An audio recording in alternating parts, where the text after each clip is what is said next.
Vasishta continued. From the Supreme Brahman, the mind first arose with its faculty of thinking and imagination. And this mind remains as such in that Brahman, even as fragrance in a flower, as waves in the ocean, and as rays of light in the sun. Brahman, which is extremely subtle and invisible, was forgotten, as it were, and thus arose the wrong notion of the real existence of the world appearance. And this is it in a nutshell, very clearly put. We've got this mind which engages us, which creates and receives notions, and it identifies with these notions so strongly that it forgets what's doing the identifying. It's rather like some people's awareness of their body. It's quite extraordinary sometimes. It won't be if you've done any kind of body work, but many people have absolutely no sense of their body. They're unable to take their awareness into any part of their body. But once you start doing this kind of work, it's an incredible voyage of discovery. Just realizing what a life the body has and what's going on in it, both physically and emotionally, in terms of the tensions that you hold in it. It's an amazing field of discovery. But people can go through their whole life having no awareness of their body whatsoever. And in the same way, even more people go through life with no awareness of their own awareness. If one thinks that the light rays are different and distinct from the sun, to him the light rays have a distinct reality. If one thinks that a bracelet made of gold is a bracelet, to him it is indeed a bracelet and not gold. But if one realizes that the light rays are non-different from the sun, his understanding is said to be unmodified, Nirvikalpa. This word Nirvikalpa is normally used in association with samadhi, Nirvikalpa samadhi. The term samadhi can be assumed here. This understanding of samadhi was explored back in chapters 62 and 63 of section 5. It took place in the dialogue between Pariga and Surigu. So we can understand unmodified as Nirvikalpa samadhi. If one realizes that the waves are non-different from the ocean, his understanding is said to be unmodified, Nirvikalpa. If one realizes that the bracelet is non-different from gold, his understanding is said to be unmodified, Nirvikalpa. He who sees a display of sparks does not realize that it is but fire. His mind experiences joy and sorrow as these sparks fly up and scatter on the ground.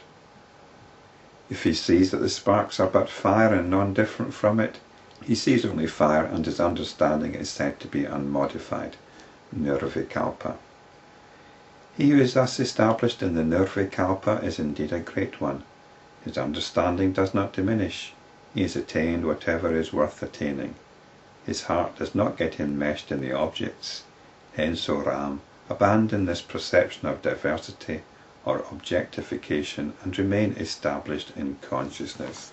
This is the ongoing spiritual practice, realizing that everything is only an indication rather than a thing in itself.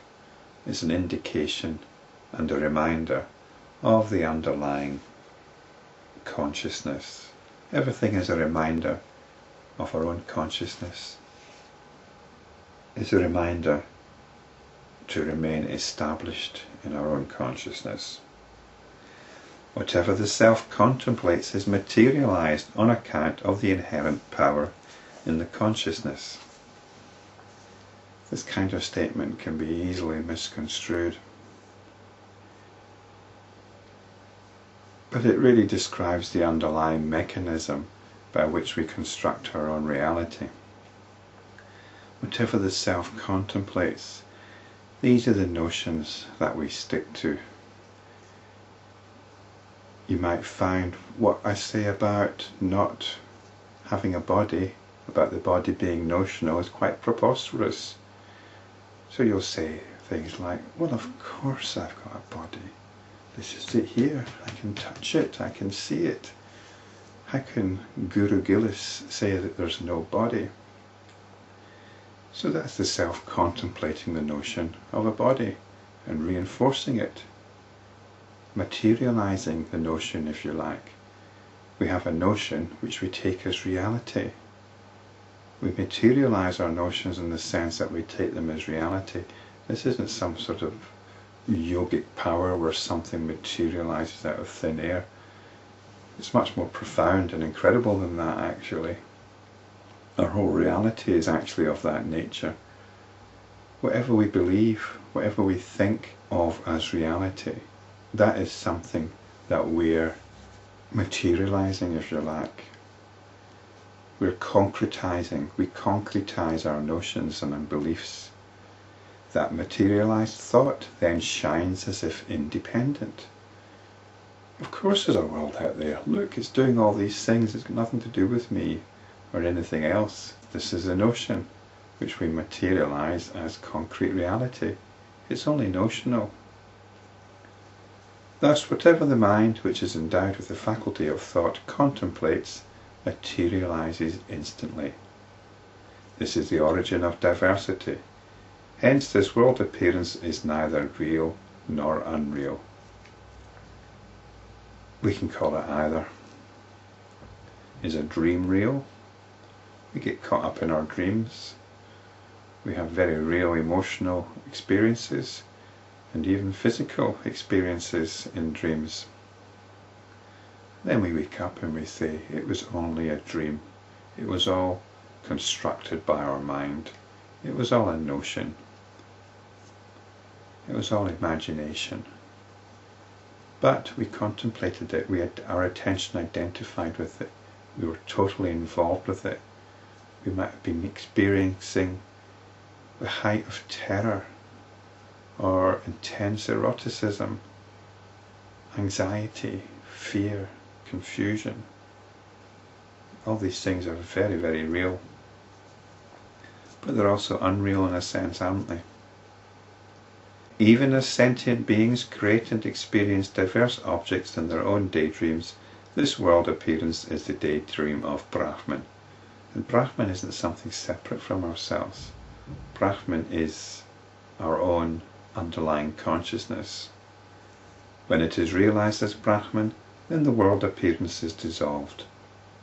That doesn't mean to say the world just disappears in a puff of bliss. What it means is the reality of the world appearance disappears.